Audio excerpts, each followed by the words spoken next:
Cristiano Ronaldo দৃষ্টিতে সময়ের সেরা ফুটবলার কিলিয়ান এমবাপ্পে নিজের ইউটিউব চ্যানেলে জানিয়েছেন পছন্দের কথা, তবে সেই তালিকায় নেই মেসির নাম। প্রশ্ন করেননি সাক্ষাৎকার নেয়া সাবেক সতীর্থ রিও ফার্ডিন্যান্ড, যদিও CR7 নিজে কখনোই খেলেননি এমবাপ্পের সাথে।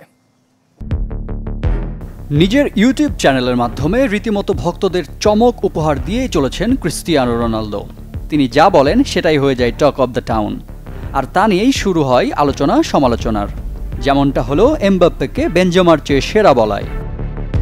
তার এমন মন্তব্যে যে কারোরই অবাক হবার কথা, কারণ রিয়ালের হয়ে বেনজেমাকে নিয়ে রোনালদো গড়েছেন একের পর এক ইতিহাস। লস ব্ল্যাঙ্কোসদের হয়ে দুজনের পথচলা 8 বছরের। এই সময়ে গোলবন্যায় ভাসিয়েছেন প্রতিপক্ষদের, পরিসংখ্যানও বলে সেই কথা।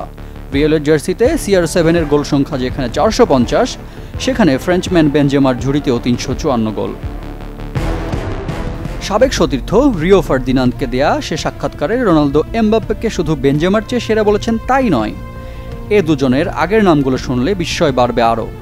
Gary Neville, Paul Scholes, Carlos Tevez, David Beckham, Di Maria, Sergio Ramos কিংবা পেপে, এমন সব ফুটবলারদের নাম টপকে CR7 বেছে নিয়েছেন কিলিয়ান এমবাপ্পেকে।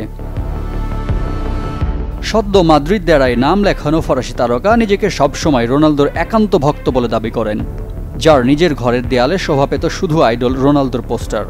অতীতে সামাজিক যোগাযোগ মাধ্যমে যা তিনি নিজেই শেয়ার করেছেন। ফ্যান বয় থেকে হয়ে গেলেন নিজের আইডলের প্রিয় খেলোয়াড়। যদিও বার্নাব্যুতে আইডলের সাথে ড্রেসিং রুম ভাগাভাগি করার সৌভাগ্য হয়নি, কিন্তু ইতিমধ্যে জায়গা করে নিয়েছেন আইডলের চোখে সবচেয়ে সেরা খেলোয়াড় হিসেবে। রিফাত হোসেন, চ্যানেল 24।